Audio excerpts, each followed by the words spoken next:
Any changes to your lineup tonight? Yeah, Kostelik's a bit banged up. We're going to give him a day off. Gambrell in, and Zaitsev's back. What are the realistic expectations, or what should be the realistic expectations for Ridley Greig in his first game? I mean, there can't be putting pressure on the kid. Just come up and see what the league's about. He's a competitive kid, but you don't want to put pressure on him. He's going to play in the league. It's just a matter of time, and he needs to get some reps. So we're just hoping his details and away from the puck, he's fine. With the puck, he's got some skill, and we're going to get him on that second unit. Power play is going to do maybe a little bit of penalty killing, so he's going to get thrown right in there, and we'll see how he does. And would you like ideally Claude to kind of insulate him in terms of face-offs as well, or do you think maybe you'll sneak him in for a few face-offs? Well, we'll let him take some of his own draws and see how he does. G's capable of taking left or right, so if he's struggling, he'll help him.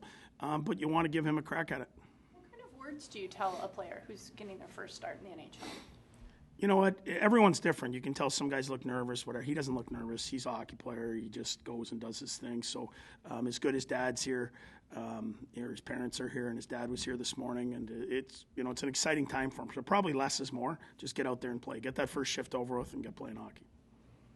You have a number of guys whose fathers played in the NHL. Does that help those guys when they do make that next step? Guys like Sanderson and Batterson and... Yeah, for sure it has to help. You grew up around the rink. Your dad's been through it.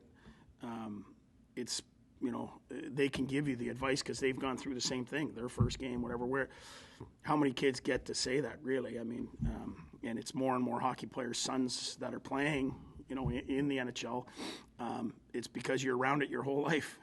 You started younger probably than most kids. You were put into probably more things than most kids. And when it comes to the advice part of it, clearly you're getting more and better advice. What do you anticipate from the Islanders, and what have you seen from them? You know what? They play hard. Clearly, Pellich was out for them. They weren't the same team. He's back. They typically don't give you much. They stay inside. So, they're struggling for wins. We're struggling for wins. It doesn't really matter. We just got to get our game back. What would you? I was going to ask you, what would you like to see? You've kind of 3 days here to reset, and I'd like to see us play fast. When you play slow and kick it back and build it and all those things, the other team's set for you. When we're playing our best, we're playing fast, and we're on the forecheck. We're above you. We're creating turnovers, and we're scoring quick. We've kind of gotten away from that. We've got to play faster than we are, and when we do that, I think we'll have success. Why did you decide to go with Holden as a partner for Shabbat? Well, first, Shabby plays with everyone, so I think it's too much is made for it's his partner. Shabby's going to play offensive shifts with Branny. He's going to play offensive shifts with Sandy. He'll play shifts with Zaitsev. So I just think Holdy talks so well with him. And if Holdy's playing well, he's able to communicate with him. Zaitsev's just coming back. It's a tall order to go against the other team's top lines. So I'm sure Shabby will rotate around, but I think he's a good partner for him. You guys have celebrated Austin Watson's sobriety in the past, and yesterday he was mentioning today's his 4-year anniversary. What does it mean to the team, but just as a coach, to watch a player have overcome things like that? Well, having him, when he was younger and then where his life has taken him, his upbringing and everything that goes with it, you don't know the struggles that a guy went through or that continues to go through that, when it comes to alcoholism and that, I know the players will do something after the game. And, he has obviously every day, it continues to be a fight for him. I think that's what gets lost. It's been 4 years. It doesn't get easier, for these guys when you talk to them. It's the same fight. A lot of these guys go to meetings on the road.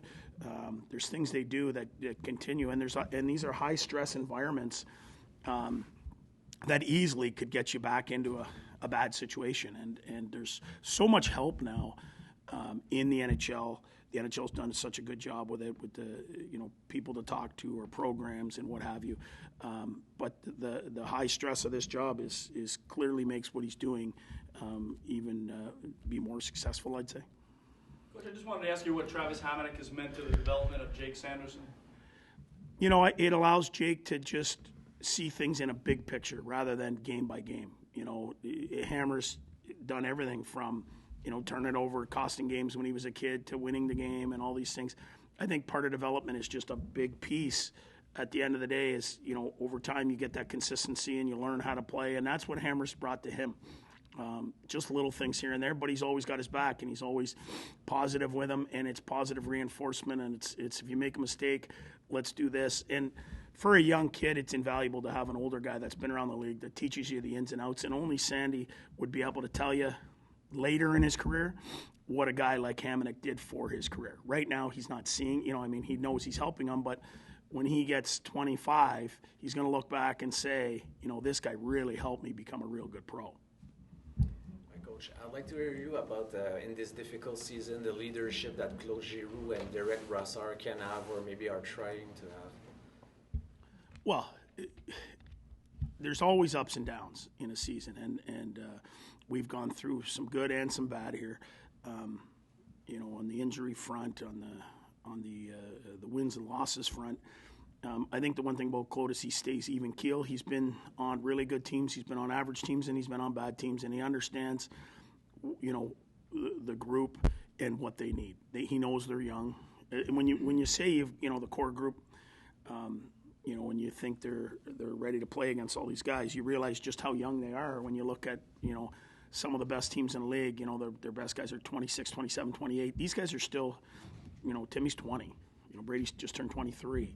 They're still young guys. They're still learning, and what Claude can do for them on a daily basis is going to help them be that elite group at 25, 26, 27. Mostly just excited. Going to go back and nap and get ready to go. How long have you been imagining this moment? Pretty much my whole life. It's obviously a dream come true, so I'm pretty excited. Did you have a hard time sleeping last night? Like, what was going through your mind? Yeah, a little bit. Maybe a little bit nervous or what, just thinking maybe. But yeah, I just had a good rest, so I'm ready to go. I heard your dad's in town. What does that mean to you that he's going to be here for the game? Yeah, it's awesome. He came down this morning for breakfast with the guys, so he was chit-chatting a bit. But, he's obviously been a huge part of this, so it's pretty cool to have him here. Because you made the leap from junior to pro, what is his influence, your dad's influence, in kind of the last couple of years in particular on you? Huge. Obviously, he's done the whole thing. He's been a player. He's scouted. So, whenever I talk to him, he kind of has a bunch of tips for me and all that. So it's pretty helpful. How much of a difference does it make that you're not just coming up and playing bottom six, you're playing that second line, and also on the power play as well? Does your approach change at all? No, not really. Just going to approach it like any other game. So yeah, I think it's pretty cool to play top six and with two good players in power play, but just going to approach it like any other game. Real nice looking challenge here for you here tonight. Yeah, absolutely. It's a good team, older team. They play well defensively. They don't give you much. They check well.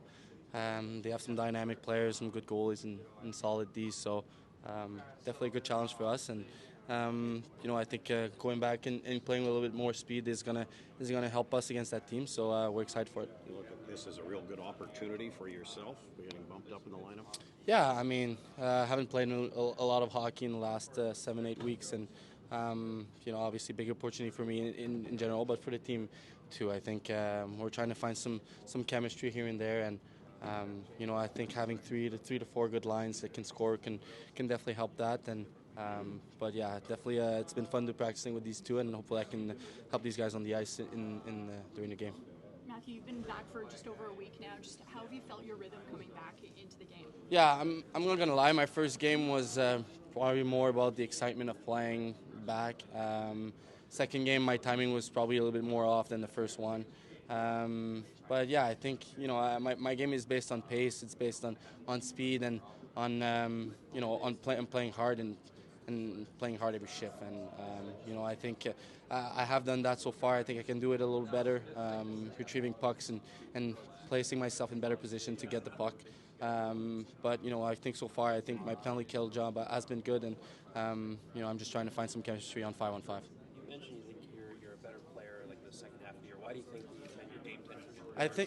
I think I'm a little bit more details when it comes closer to the end of the year. I think for me, obviously, having missing 8 weeks might change that, but I think I'm a guy who wants to win every night. I know everyone does, but As much as the season's going, I'm learning a little bit more about other teams, other teammates, and usually I get used to it a little bit more. And I think my focus is based on finishing the season the right way. So that's why maybe I said that the other day. Actually, I have a question about your locker mate, Austin. Yeah.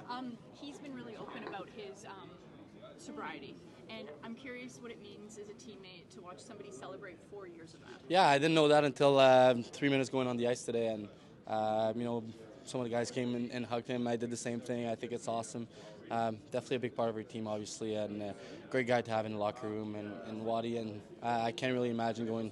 Knowing what he went through over these years, and for him, I think he needs the support around him, and I think we have supported him. I think his family has too, and like I said, it's a big accomplishment for him, and I'm very proud of him too. So do you guys recognize it on the ice, or you said a couple guys hugged him? Yeah, I mean, like I said, I didn't know until before going on the ice, and that's when the guys came up to him and said that, and I thought, like I said, I think it was awesome, and a great guy off the ice, and like I said, a big part of our team, and he's a fun guy to have around. So I can't even imagine knowing what he went through earlier, and I think that he needs all the supports he needs, and we're there for him. Obviously, he's like I said, he's one of our friends, and consider him as family.